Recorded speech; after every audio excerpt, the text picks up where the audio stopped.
Hey everyone, thanks for checking out this RynoWorx instructional video. This video will show you how to set up your hose reel to connect it to an existing spray system. A few of these hose reels got shipped out without a manual, so hopefully this video will make the job a little easier for you. Here are the things you're going to need for this job. You're going to need about 20 to 30 minutes of time. Some of this is going to be spent waiting for water to boil, so make sure you don't watch it. You're going to need a pot of boiling water. You're going to need the hose reel kit.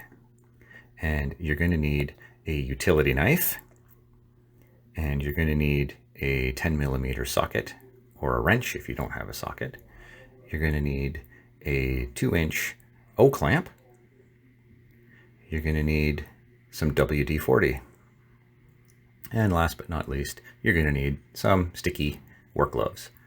Now, in the event that you don't have a 2-inch O-clamp here, you can use a regular old hose clamp.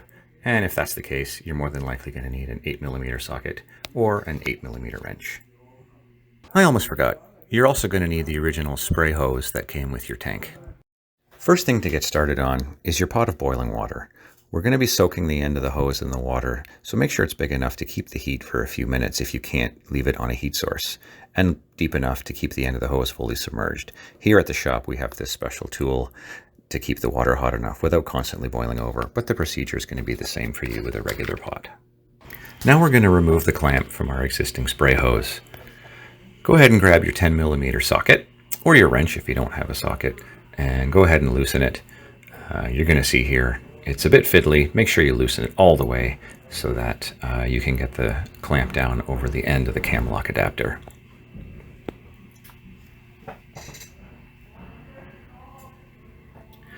Once this is complete, go ahead and grab your utility knife, and if you give the hose a squeeze, you'll be able to tell where the end of the cam lock adapter is and the hose. Go ahead and give it a cut. This is a reinforced hose, so it's pretty tough, so make sure you have a sharp blade and be prepared to put some grunt into it. Okay, so now we've got the cam lock adapter separated. Basically what we got to do is cut down the length of the adapter in order to get that piece of hose off.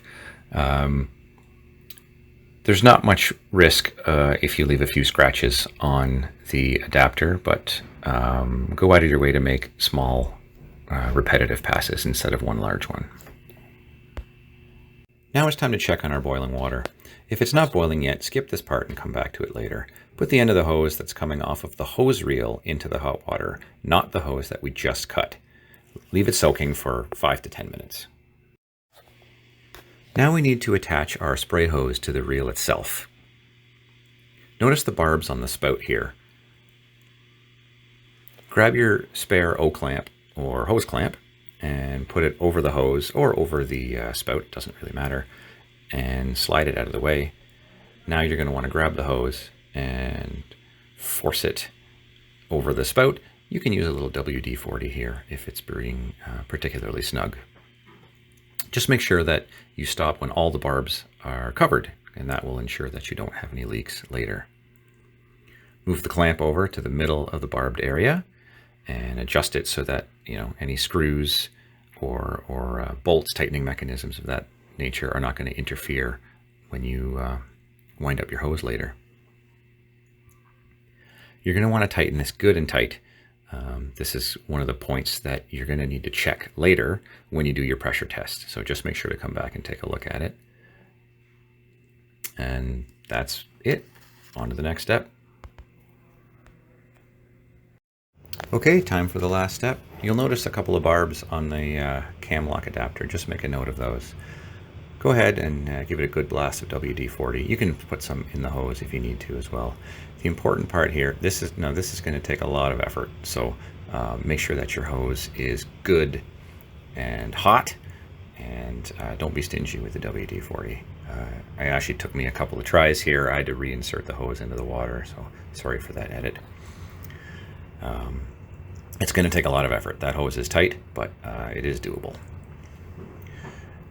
Go ahead and bring the O-clamp right in between those two barbs and go ahead and tighten it down. Again, you're going to want to make this good and tight, and just like on the hose reel, this is one of the spots that you're going to want to double check when you do your pressure test.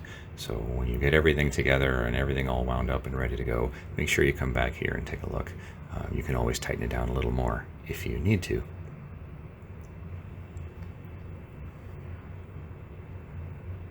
So that should basically do it. I hope you found this video useful. If you have any questions about what we've done today or about any other RynoWorx products, please visit us at www.rynoworx.com. Thanks a lot and have a great day.